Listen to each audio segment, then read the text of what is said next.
Imagine your son or your daughter, your brother or sister is addicted to drugs.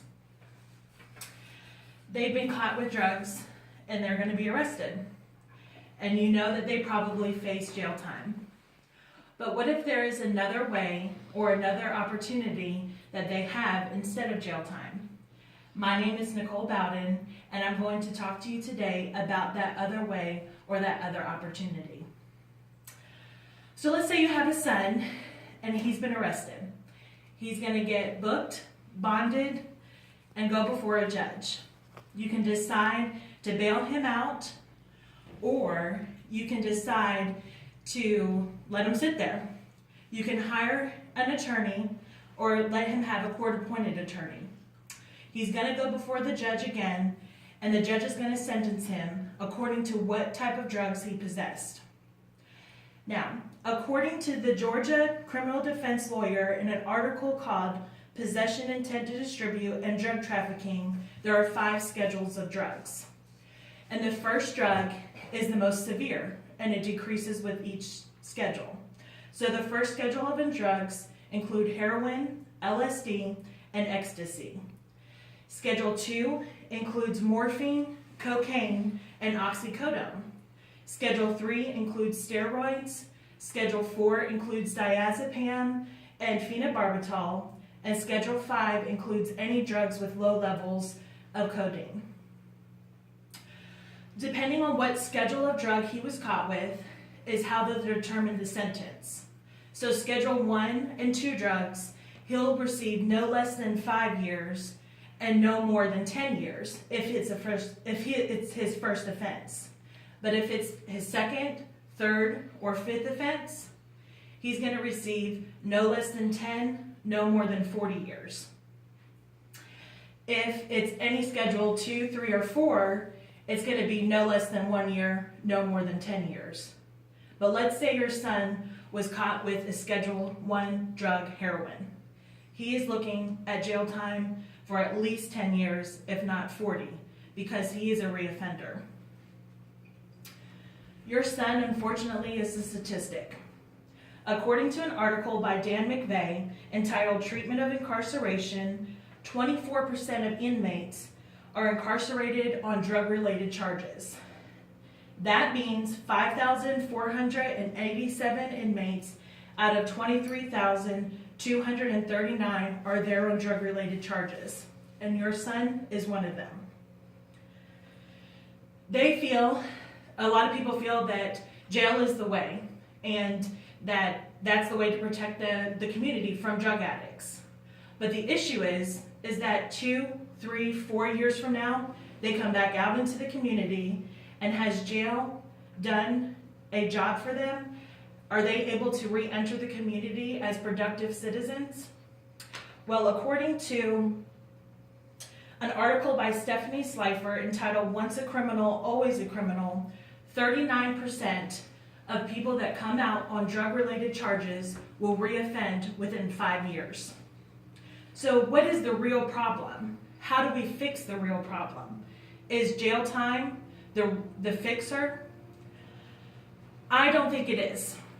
Drug courts is how we fix the problem. According to an article written by NADCP entitled What Are Drugs Courts? Drug courts are intervention of justice. They save time, they save money, crime is decreased, they also restore families and save lives. So how does a drug court work? A judge oversees a drug court, and the participant has to appear frequently before the judge. They attend an intensive treatment to become sober and clean. They are also randomly and regularly drug tested, and if they do well, they are rewarded, but if they do not, then they could face jail time. Who is eligible? In the state of Georgia, and according to an article entitled Drug Courts that were written by the Appalachian Judicial Circuit Superior Court, anybody that is dependent upon drugs or alcohol are eligible to attend these types of programs. They must have committed a crime, and it must be a drug-related crime or an alcohol-related crime. That could include possession of a controlled substance, any prescription drug, really any crime that involves drugs or alcohol. The only thing, it cannot be a violent offense. And then they have to enter a plea of guilt and accept and say that they are dependent upon drugs and alcohol. So do we even really need drug courts? Is jail the answer? Well, right now today, there are 1.2 million people locked up in jail that are drug addicts. So, is jail the answer? As you know, I am a paralegal, and we have drug courts in Liberty County, and it's ran by a judge by the name of Judge Stewart. And he volunteers his time and is not paid for his services.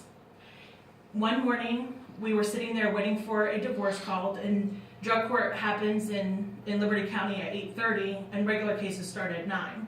And we were there early, and he was having drug court.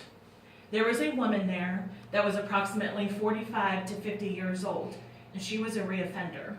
Her husband was sitting in front of me, and he felt like this was her last chance to overcome her addiction.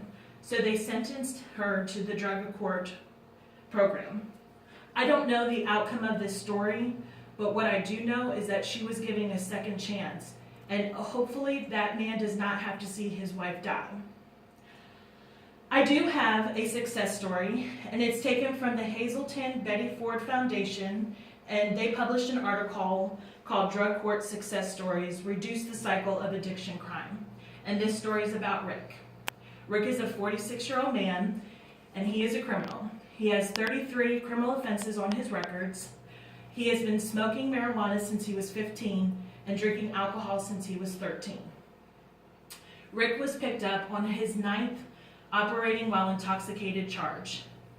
He appeared before Judge Lisa Stark, and she could have sentenced him to jail, but instead she sentenced him to 3 years probation and the drug court program. He had not been sober in 25 years before 4 months, and that was the time which he spent in jail.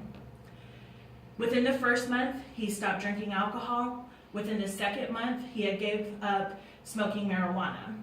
Today, he has been sober since May 10, 2005. He is not relapsed, and he has custody of his 13-year-old daughter. What if Rick was your son? He was given a second chance, and he took that second chance, and he succeeded. Jail is not the answer for drug addicts. Drug courts are the answer for drug addicts. I urge you to take action. Support the drug court that already exists in your community, or take action and support one that needs to happen in your community. I'm going to leave you with the words of Judge Edward Brunner, and he is a drug court judge, and he says, jail doesn't work as a rehabilitative tool, and sometimes jail creates more problems than it actually solves. Thank you for your time.